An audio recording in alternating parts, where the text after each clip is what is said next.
Lamb MD on both Twitter, Instagram, and Facebook. I also have a website, Julie Lamb MD. And then I just recently published this book about understanding your fertility from a doctor's perspective. And this is a nurse that wrote it with me. And I wrote this because I wanted to have an evidence-based resource for my patients. There's so many things, as you know, as physicians, that we tell patients that they don't necessarily hear, or they just can't digest at the same rate that as I talk so quickly. So this allows them to have a resource that's evidence-based, not just Googling random things, that really goes through the process of understanding their fertility. And it makes my job easier for them to kind of be able to inform themselves before they go through the process, or someone who wants to learn about their fertility. So it's available on Amazon. And I try to make it as cheap as possible. And so feel free to read it and give me feedback about what you think. And I never, certainly I published quite a few articles in undergrad and med school and residency, and even as an attending, but this has really, and that helps widen the base of information that's available out there for scholars, but this really it was meant to help patients. And same thing with the social media, just giving them medical, or not medical advice, but just giving evidence-based answers to common things allowed me to kind of write my own script. And I think that's it. I'm happy to answer questions. I didn't mention but I still run the OBGYN or reproductive endocrinology residency program for University of Washington.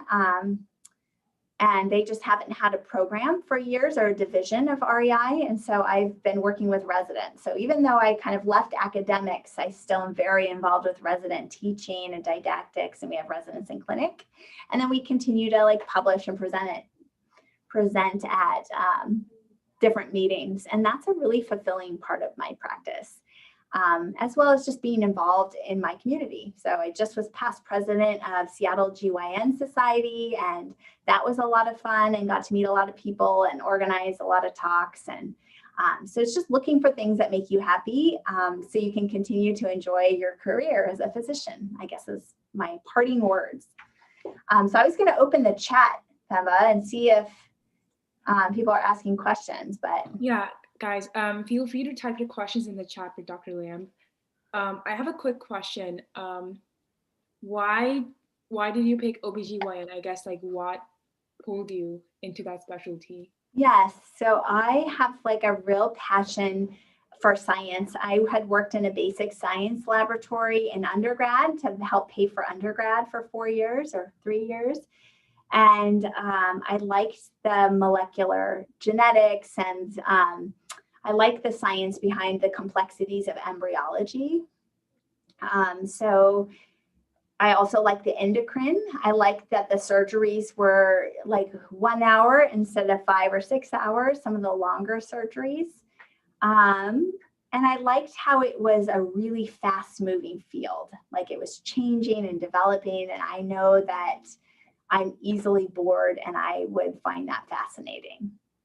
And then I also like that it's really small community. There's only 35, maybe 40 now fellows that graduate in a year in the US. So I also found that nice. Certainly growing and changing. But those are kind of what helped me decide. Also, the lifestyle, what played a little role in that, because I had my first kid in residency. And so I think there's a lot of ways to deliver babies now, and they do a lot more shift work and hospitalist work. But I was a little bit nervous about being able to be there for my kids too. So I got a question, what kind of skills would you need to be as an OBGYN? So you are both OBGYN, you are both a primary health provider, so you need the skills of a primary health care provider and also the skills of a surgeon. And you have to like working with women. But all of that you learn in medical school and residency. You don't have to know anything before you start. And then what's the difference between a residency program and a fellowship? So a fellowship program is subspecialty training after residency. So in order to do what I do, you have to do both. Does that answer that question, Pemba? I believe so, yeah. Yeah. And then the next question, I'm going to open this up bigger so I can see them. They're coming in. Lots of questions. I love it. Why did you pick a private clinic versus a hospital setting? So I still do see patients in the hospital. Occasionally we'll see a cancer patient over there, or we'll see a surgical patient over there, or we'll admit a patient for bleeding. But reproductive endocrinology and infertility is based in the clinic setting. So even when it's an academic-based hospital setting, it's still in the clinic. And I chose this over academics because I needed to be in Seattle for my family, and they didn't have a program at University of Washington. And it was really important to me for me to be an expert clinician first. I didn't feel like I could do that at the academic institution that I trained at. And even though I loved being in San Francisco, I wanted to raise my kids close to my family so that I could have help. If I had a kid that was sick, I can't call in sick. So I was here in where my mom's a nurse, and now my parents are retired. And even if I'm late at work, it doesn't make me feel bad if they're hanging out with my other family members. People stop by, and just makes me feel less worried about what's going on in their lives, and have a lot of people help me raise them. Okay, the next question is, how do you stay motivated to learn and do your job? That's a great question. I think that's mainly because you have to love what you do. So find a way to love what you do. I think it was really hard during the pandemic. Every day felt like reinventing the wheel, and staff was stressed, and lots of stress. But when I found things that I enjoyed doing, whether it's investing in the lives of my employees. So one of my jobs is like my HR hat, where I'm talking to my nurses and hiring new nurses and training front desk staff about how to talk to patients. So some of that and the relationships I have with my team members, I found very fulfilling. And that makes coming to work fun. And then I develop, continuity relationships with my patients, which keep me very motivated to help them succeed and to help them build their families. And seeing the results of that in their healthy kids is amazing. And that keeps me going every day. Plus, parenting is really hard. And so I'd rather be at work than home raising my kids. So, and this one says, thanks for your time. I'm a physician from Columbia. I've been following my dad's practice as a gynecologist. I'm on the STEPS process, and I'm hopefully going to enter a gynecology program in the US. I have a question regarding the procedure called Permimmolization of the fallopian tubes. And I want to know if it's common over there. So yeah, we don't recannulate the tubes here. It hasn't been shown to be successful. And there's one place on the West Coast that if a patient asks about it, I'll send them that for a referral. But the chance of ectopic is so high that we usually do IVF because it's a similar cost. She's just asking about a very specific procedure. And then for egg freezing, does the uterus age as well? For example, if you're over 40 and you use your frozen eggs, would your uterus still be a factor? That's a great question. I'm sorry that wasn't clear in the presentation, but the uterus is amazing. It doesn't age, and it still works. So that's how all these celebrities are making it look easy and natural to conceive. They're using either donated eggs, or they're using eggs that were frozen when they were younger to conceive at 40 or 50. And certainly there's more risks to carrying the pregnancy with advancing maternal age. But the success rate of getting pregnant is very, very similar. So when I see a patient that's 43 and doesn't have a very good chance, like a less than 1% chance of using her own eggs, when we use a donor egg, it brings her chance of success per embryo to about 70% instead of like 1 or 2% or 3%. So that's how, from a medical perspective, we overcome that. Certainly it's not your own genetics, but it allows you to carry the pregnancy, and it's much easier and sometimes less expensive than adoption. But the uterus, you know, is with advancing age, there's a higher risk of diabetes or hypertension. So it's a little bit of a higher risk pregnancy. And the way we mitigate that is by putting one embryo in at a time, because avoiding twins helps with that. So I do a lot of counseling around that. It seems sexy and fun and wonderful to have twins, but really it's a high risk pregnancy. And so if we can prevent it, we, you know, only do one embryo at a time. And I think that's answering your question. So certainly we don't want you to wait till you're 50 to have a baby. But if you wait till over 40, you can use your eggs, your donor eggs that you saved when you can either use donor eggs or autologous eggs that you saved when you were younger. Just out of curiosity, have you had any cases with triplets or? Yes, that's not our goal, but I know exactly in the last 10 years, exactly where my triplets are. One was from an IUI that we didn't expect to have more than one follicle. They were smaller follicles. And the other one was when we put one embryo in and it split to 2, but she also ovulated at the same time, and that implanted and gave us 3. So it's a high risk pregnancy, and those can have a much higher chance of having issues. We try to prevent it at all costs. And what are the very familiar cases you see like in your everyday? So today, my day involved, you know, doing some ultrasounds in the morning of people that are getting ready for pregnancy, looking at the lining of their uterus, some of those pictures are very familiar, and that's what I look at for the timing of extracting the eggs. I did some early obstetrical scans and looked at some embryo growth inside the uterus by 2.5 weeks after we put the embryo in, or let's see, 10 days plus 2 weeks. Yeah, so like 3.5 weeks, we see a heartbeat. And so I did some of those early heartbeat. I did, you know, you do an egg retrieval or 2. I talked to a new patient that was having difficulty conceiving. I talked to a patient that had recurrent miscarriage. I did a couple tests of uterus. So I really like the diversity of it, to move from procedures to surgery to counseling to a couple quick ultrasounds. I have a big team of nurses that help me, so answering their questions and educating them, working with the resident.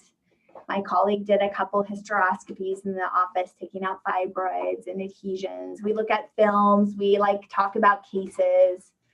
And then I get to do things like this in the afternoon sometimes. And so just sharing what we do with other people. I do a lot of education in my community about how fertility changes with age, how to understand your fertility, and how to plan for your fertility future. And so my day can be very different depending on the day. But for most part, like a lot of what I love is the running around of it every day. If I just sat in a chair all day long and talked to 7 patients for 1.5 hours each, that wouldn't bring me as much joy as popping in and out of different ultrasound rooms and procedures. And, you know, I have a big team of people helping me, and they'll, you know, talk to the patient, do the ultrasound and counsel the patient. And then I just get to go in and give them a hug and tell them I'm happy for them and answer questions and wish them the best on their way out the door. So there's a lot of fun things to my day. But I also, you know, have patients that miscarry and do D&Cs and manage sad things too. So in 20 minutes, I can see my happiest patient and my saddest patient, and you have to be ready for that. But being there for all of those patients makes my job really fun and special. So the next question, or another question here, is what's the difference between PCOS and PCOD, and which is so common today, and what are the solutions? So I should have put that on the list of something I see every day. PCOS stands for polycystic ovarian syndrome, and it needs to be rebranded because it's not a very good name for what it is. And what it is a larger cohort than normal of eggs. So it says that they're cysts, but really it's just more eggs available in a single month. And that presents a challenge for fertility. And someone else commented, oh, I have PCOS and oh my God, it sucks. So it's a kind of a syndrome, and it can be really severe or really mild or anywhere in that spectrum. And it causes fertility challenges because it causes difficulty with ovulation. You have a difficult time choosing one egg to ovulate. And so if you don't choose an egg and ovulate, then you have irregular cycles and you're not releasing an egg. So if someone is having irregular periods or has PCOS, we encourage them to come see us sooner so we can talk about what they might do. We don't want them to just struggle for a year with irregular periods. So really it needs to be named something else that's more descriptive versus, because it's not really cysts on your ovaries, but it's commonly associated with weight and difficulty losing weight. It's associated with depression, abnormal hair growth or acne, and then irregular cycles and infertility. And it's diagnosed, it can be diagnosed by an OBGYN. There's 3 criteria, and 2 of the 3 need to be met for the diagnosis currently. And it's managed from a fertility perspective. I'm thrilled. I tell people it's good that they have PCOS when they come see me, because it's a lot better than me having to tell them that they don't have eggs. So that also can give you irregular periods. And when you have too many, it's a lot easier to manage than when you don't, and when you have too few. And so all I need to do is simple things like get them to ovulate, which is usually relatively simple. But no one likes having PCOS. It's not very fun. So I get it. I hear you. And there's getting to be more support out there. There's some good Instagram accounts that talk. PCOS Girl is one I follow and sometimes speak with. That's so I'm sorry, Emily, that you have PCOS. It does suck. But you'll be able to get pregnant. The good news is you can still have kids. And you should be on the birth control pill or something to control it. So understanding and being able to mitigate and change that menstrual cycle is what I do every day, and I just love it. Just going off of the birth control contraceptions, I know that some can cause irregular bleeding and even spotting frequently. Sure, yeah. So stopping the pill or starting the pill can always cause spotting. It doesn't mean anything bad, it's just annoying. If you need to know what's going on, we can check hormones. You could take an extra pill or double up on it, but the birth control pill just provides a little bit of estrogen and a little bit of progesterone. I wonder if I can go back to that slide that helps control your periods so that you have a steady state of hormones. And that allows you, it inhibits ovulation and keeps that lining thin. So instead of having these ovulatory hormones that go up and down and cause acne, you can, being on the birth control pill, you just have estrogen and progesterone a little bit at a steady state. And that inhibits ovulation. It keeps this lining thin. So if an egg does release, it has a lower chance of implanting in the lining. And it's good for patients with PCOS because when you have anovulatory, so you're not ovulating and you have really long cycles, it can put you at higher risk for endometrial or cancer in the uterus. So preventing that is done by progesterone, either through ovulation induction, an IUD in the uterus, or a birth control pill, or just to name a few. The next question is, what do you recommend for women who are premenopausal and have heavy periods? I think you need to just talk with your gynecologist. There's some tests we can do. There's some treatments that are pretty easy and standard that we can do to help regulate your cycles, whether it's a birth control pill or an IUD that can help lighten those periods or eliminate those periods. But it's important to have either an ultrasound or just making sure that it's not something else. So if it's a fibroid causing it or a polyp, then you should have it removed so that it goes away. And so just talking to your gynecologist about it and maybe looking with an ultrasound, especially if the birth control pill doesn't get rid of that heavy period. I think I made it through most of the questions. I might have missed, there's quite a few, I might have missed some, but feel free to raise your hand or ask a question in the chat. I think we have a few more minutes, right, Heather? Yeah, guys, feel free to type your questions on the chat. I think we got another question. The next one is, how do you decide between the different specialties within OBGYN? So as an OBGYN resident, you cycle through all the different parts of the OBGYN. So I got to deliver a lot of babies vaginally. I did a lot of C-sections. I did a lot of office gynecology. And you do DNCs and surgeries and minimally invasive and more invasive. You rotate through GYN oncology services where people have gynecologic cancers, which I also really loved. And you rotate through MFM, which is high risk OB, taking care of really medically complicated patients during their pregnancies. There's urogynecology, which is more surgery for the bladder in women. And I think that, did I name them all? And just family planning. And all of those you get exposed to in residency. So when I started residency, I didn't really know what I wanted to do. And I actually am such a happy person. Like I knew I would be happy in all of them. In fact, as a resident, this is kind of embarrassing, I suppose, but I wrote like several personal statements to several different specialties because it was approaching the time to apply and I didn't really know what I wanted to do. I just knew that I wanted to keep going. So I felt like I enjoyed residency so much and I just wanted like the idea of subspecializing. And it served me well, but I also think I would have been happy. I also was considering GYN oncology and maternal fetal medicine. I think if you're generally a happy person, you are going to like what you choose. And so you don't have to worry too much about it. But actually writing those personal statements helped me really understand the pieces of reproductive endocrinology that I was passionate about and helped me make the decision for REI. And it was hard because we were living in Seattle and that's where my family was. And I had a brand new baby and we moved to a little apartment in San Francisco and where we knew nobody.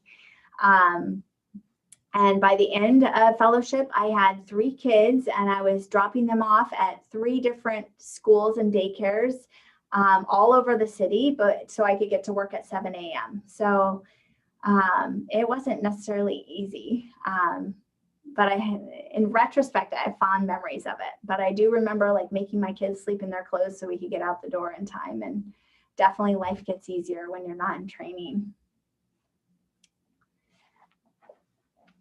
The next question is, if a woman is not ovulating and you achieve to make her ovulate, how many cycles do you consider she's going to ovulate regularly through all year?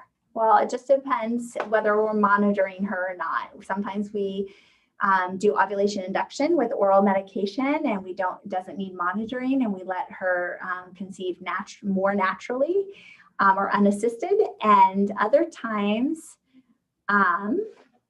let's see. And other times usually we make them ovulate once a month.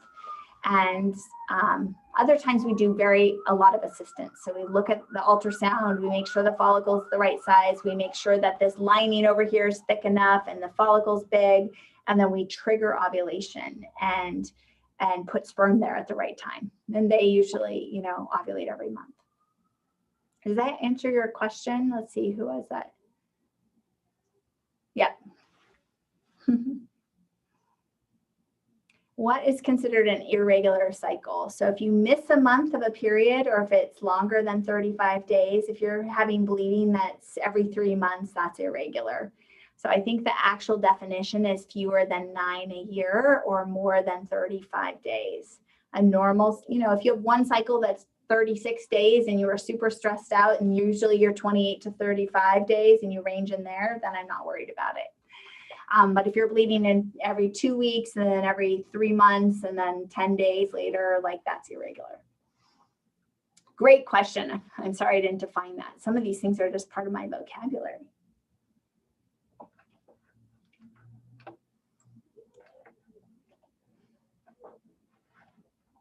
Good. And I think it's, part of this, not just being how to be an OBGYN, but how to learn about your fertility when you're thinking about a career in medicine. and learning a little. Everyone should learn a little bit about fertility and how it works, no matter what field you decide to go into. So next question is, so when should a woman think about freezing her eggs? So I think it's just important, not everyone should freeze their eggs. It's just important to learn about your fertility and to understand how it changes with age. It doesn't need to make you scared. It just, you don't want to be surprised when you come see me at 42 and I tell you don't have eggs left. Or you're, have a low chance of conceiving. So you want to understand how it changes with age. It might be something you talk to your mom about, make sure she didn't have early menopause. In one generation, we went from having kids in our 20s to having kids in our late 30s and 40s. And so most patients tell me, oh, my mom had her last kid at 25 or 26, and that's not that helpful. But if she tells you she went through menopause at 35 or 40, then I would freeze my eggs sooner than if she had a baby at 42, no problem. It's always okay to come and talk to a fertility specialist and learn about fertility and not freeze your eggs. I think you have to be careful because there's a lot of that fear factor marketing. And so it's kind of become a bit of a business. So you want to either go to an academic institution or a very credible clinic where they have good success rates thawing the eggs. And then just learn about your fertility and try to figure out if egg freezing is right for you. My book might be a nice resource because it teaches you about how to learn about your fertility, how to choose a clinic, what the egg freezing process is like. Sometimes when you get out of residency and fellowship, sometimes, especially there's mandated states where they cover fertility.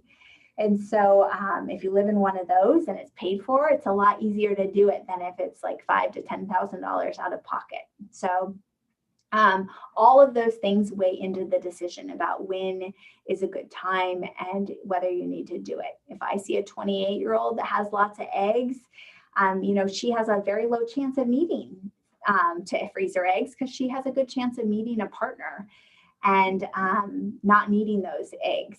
And so we just talk about that. And some people want to do it anyway. I just saw, a 29-year-old that was moving away to do a 5 or 6 year PhD in a foreign country. And she had insurance benefit to do egg freezing. And she felt like this was her chance to do it. So in that case, like maybe it's more reasonable. So everyone's different. And I never tell someone whether they should do it or not. I just help them have the information needed to make that decision. But yes, if you haven't met a partner and you want to have kids and you're getting close to 35, like that would be a good time to come and see me.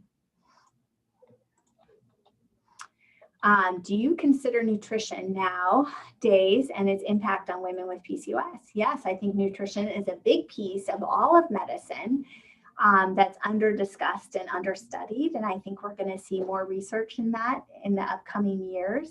For PCOS, that question is kind of coming from the fact that PCOS has a higher risk of insulin resistance and glucose intolerance. And that mechanism also affects ovulation and really the diagnosis of PCOS and just the whole, schematic of all the hormones are interrelated. And so diet does impact that. In those patients, we have them eat like a lower glycemic diet. So minimizing simple carbs, sugar eliminating, and eating more complex carbs, more fruits, vegetables, protein. And decreasing caloric intake to try to lose weight. Even like a 5 or 10 pound weight loss in an obese woman can induce ovulation. So it's not like you have to get to your ideal body weight to ovulate, just into that weight loss mode can help fertility. And I also encourage them because it's the best time to lose weight. Being a healthy BMI gives you a higher chance of a healthy pregnancy and fewer pregnancy complications. So I do a lot of counseling around that. But nutrition probably affects other things as well that we don't know. We don't learn a lot, or at least when I went to medical school, we didn't learn a lot about nutrition. So as I get older, it's something that's really interesting to me, and I do a lot of reading on my own.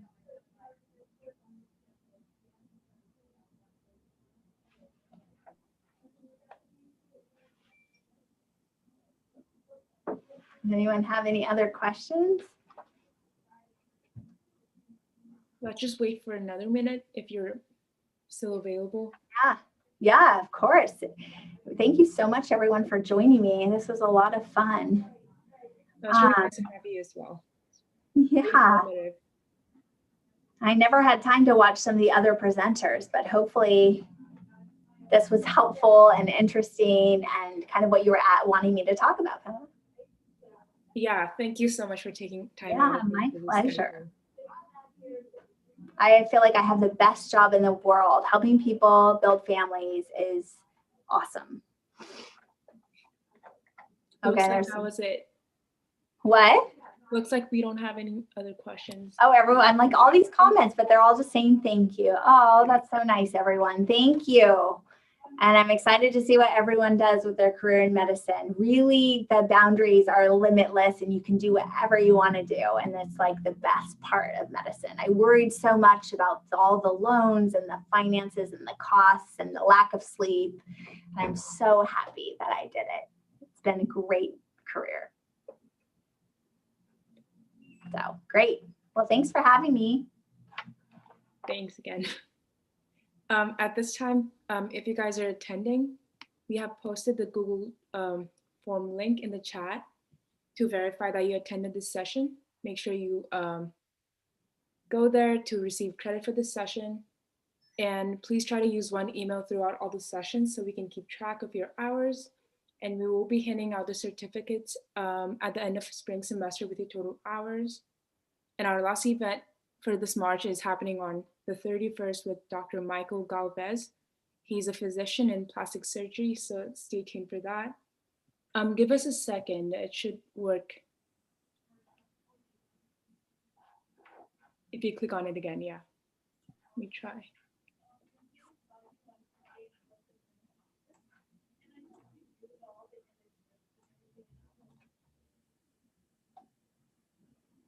The form is not accepted.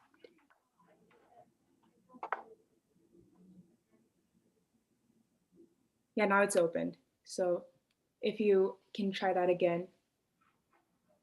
And thank you very much for everyone for joining in.